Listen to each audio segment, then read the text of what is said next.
The water was already over his head. The boys were screaming, and Joe had one decision to make: jump in or watch them drown. In the summer of 1983, a hero to young boys in America became a legend beyond his football skills. His attempt at saving the lives of 3 young boys shined a light on the true compassion of this star athlete.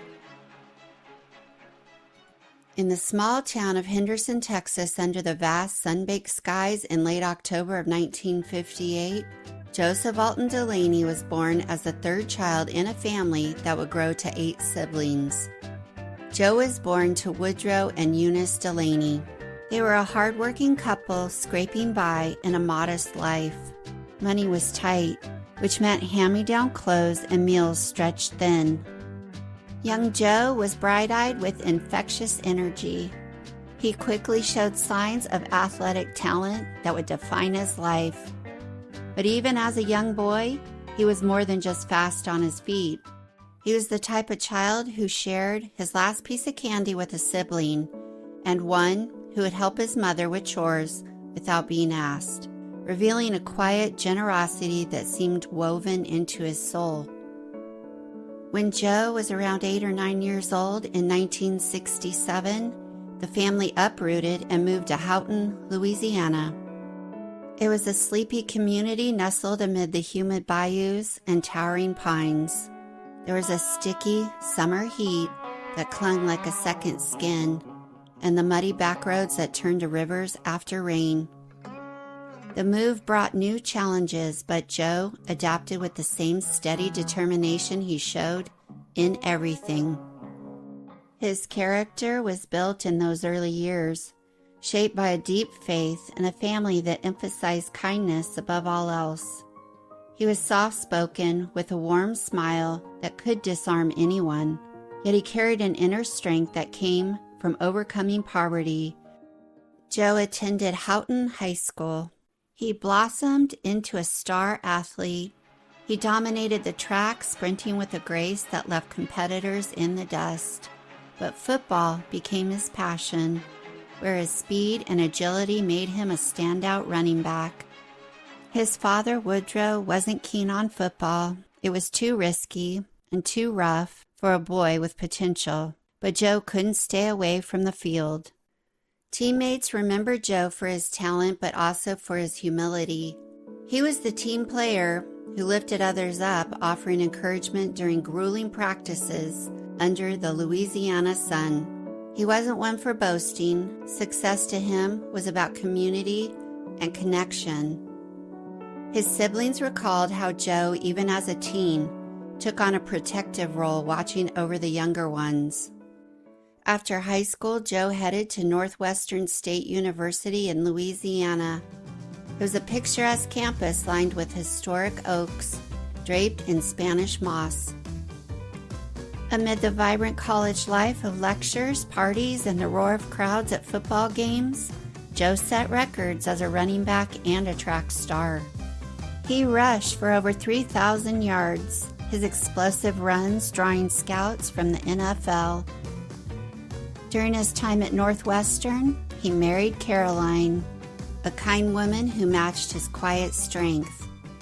Joe and Caroline grew up together. They lived down the street from each other in Houghton. Caroline remembers that Joe had it hard as a child, that he only had 2 pairs of pants to his name. They began dating at Houghton High School. Caroline attended Northwestern State University with Joe. Their firstborn daughter, Tamika, arrived during those college years, bringing a new layer of joy and responsibility to the couple. Caroline dropped out of college when their first daughter was born, and Joe learned to balance fatherhood with his studies and sports. The NFL came calling in 1981, thrusting him into the bright lights of professional football, and the Kansas City Chiefs selected Joe in the 2nd round, 41st overall. It was a steal for a player with his explosive talent. His rookie season was nothing short of electric. Joe burst onto the scene with over 1,100 rushing yards, 4th in the AFC. shattering 4 Chiefs franchise records along the way. Most yards in a season, most in a single game. 193 against Houston. Most consecutive 100-yard games, 3. And most 100-yard games in a year, 5. He averaged an impressive 80.9 yards per game, powering the Chiefs to a 9-7 record. Their first winning season since 1973. Fans still talk about that October day against the Denver Broncos, when Joe ripped off touchdown runs of 75 and 82 yards, the longest rushing play from scrimmage that season. Arrowhead Stadium, with its sea of red seats and the thunderous cheers of fans, became his stage. As a rookie, Joe dazzled his fans, rushing for 1,121 yards and earning the AFC Rookie of the Year.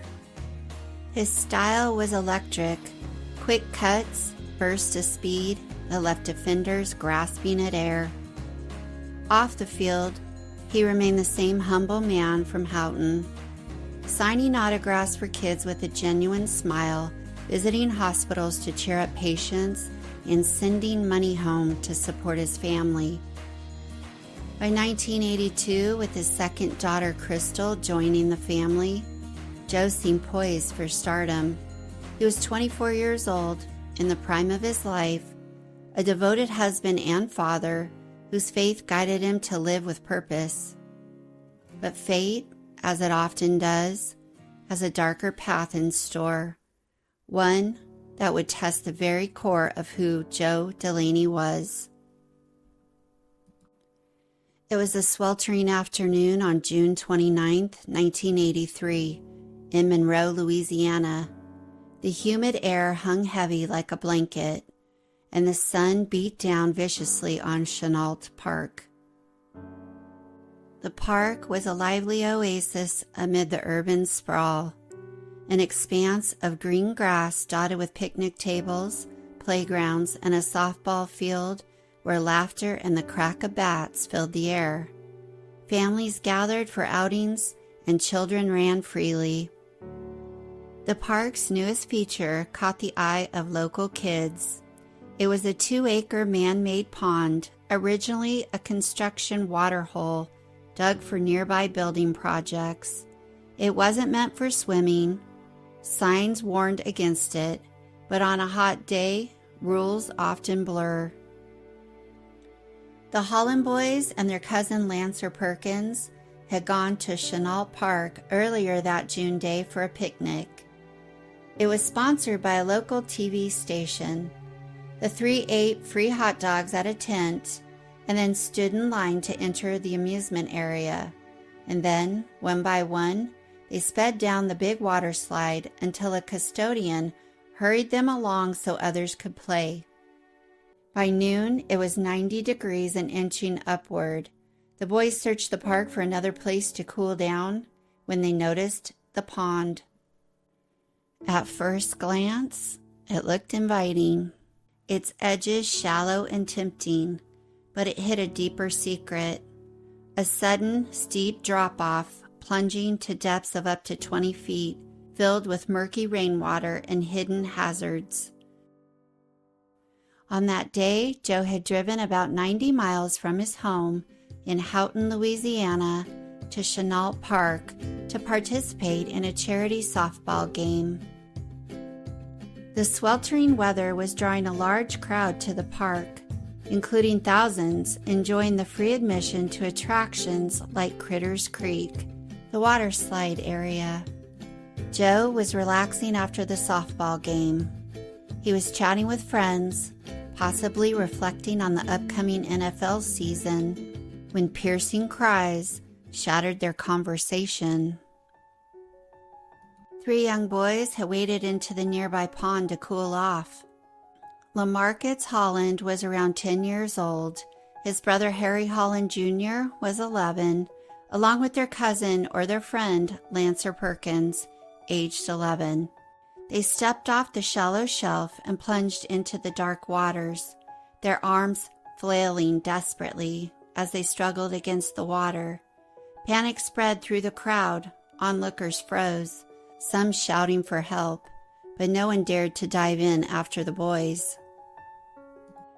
Joe didn't hesitate. His eyes widened with urgency as he stripped off his shirt and his shoes. His mind focused solely on the boys' terror-stricken faces, bobbing up and down in the water. Some accounts state he didn't take the time to strip off his clothes and shoes, and he jumped right in. Joe jumped in despite knowing he wasn't a strong swimmer. He had only had basic lessons as a child, and he avoided deep water ever since. The water was murky beneath the surface, with sediment that clouded their vision and weeds that tangled their limbs. Joe finally reached the boys. They were splashing frantically. He grabbed hold of Lamarcus first. With powerful strokes fueled by adrenaline, he pushed the youngest boy towards the safety of outreached hands on the shore. Lamarcus made it out, gasping but alive. The other two were further out, sinking deeper into the dark waters. Joe turned back, his muscles burning, the water pulling at him. He fought to reach Harry and Lancer while gasping to breathe. The strong NFL star, built for speed on the gridiron, was battling elements he couldn't conquer, his powerful legs kicking against the pull of the depths. Harry and Lancer were still out there, sinking deeper. Joe fought on, but the water was unforgiving. It was a silent thief stealing breath and strength. Minutes stretched into eternity as rescuers arrived. The pond claimed the other two boys as Joe struggled to locate them. The surface rippled with their final struggles. The police divers arrived too late. Joe's body, along with those of Harry and Lancer, were recovered from the bottom, where the water turned from deceptively calm to lethally deep. Assistant Police Chief E.W. Smith said that one of the boys, Harry L. Holland, drowned on site. Lancer Perkins was hospitalized in critical condition but later passed away. And Lamarcus Holland made it safely to the bank of the pond due to Joe's rescue. Joe was transported with Harry to St. Francis Medical Center. A spokesperson said Mr. Delaney and Holland were being administered for cardiopulmonary resuscitation when they arrived at the hospital's emergency room, but they never revived. Witnesses said Joe was sitting nearby when he saw the boys entering the pond, so he hollered at them to be careful and not to wade into the water. Moments later, they said that the boys stepped off into deep water and went under. Eddie Cox, a photographer with the Monroe News Star World, said that Joe's body was the last one recovered from the pond, which covers about 2 acres. He added that it took 2 police divers about 6 minutes to locate Joe. Some sources said that Joe stated as he headed for the water, "I can't swim very good, but I've got to save those kids. If I don't come up, get somebody." The news rippled through Monroe like a shockwave. The park's once vibrant atmosphere was shrouded in grief. Thousands mourned at Joe's funeral. President Ronald Reagan awarded him the Presidential Citizens Medal, recognizing his ultimate sacrifice. The Carnegie Hero Fund honored him as well, etching his name among those who gave everything for strangers. Joe's wife, Carolyn, was pregnant with their 3rd child when he died. She faced unimaginable loss. Her world had shattered, and she was forced to raise Tamika and Crystal alone while carrying Joanna, who was born just 3 months later. She was a bittersweet gift from her father, the father she would never meet. In the years that followed, Joe's legacy grew. The Kansas City Chiefs established the 37 Foundation in his honor, his jersey number. a program that provided scholarships and support to underprivileged youth, reflecting the generosity Joe embodied. Swim programs sprang up across the country, including the Joe Delaney Learn to Swim initiative, teaching thousands of children the skills Joe lacked, turning his tragedy into a life-saving force. In Monroe, at Chenault Park, a monument was unveiled in 2020 near the fateful pond. When Caroline Delaney looks back on what happened, she is overcome with a sadness that remains just beyond words. Softly, she said, "Things were just going so well for us." In the early years, Caroline dedicated herself to the upbringing of her 3 daughters. At the age of 43, she had not even gone on a date since Joe had died. The day Joe died, in the early morning hours, as he prepared to leave for Monroe, it was as if he had some deep premonition that he would not be back.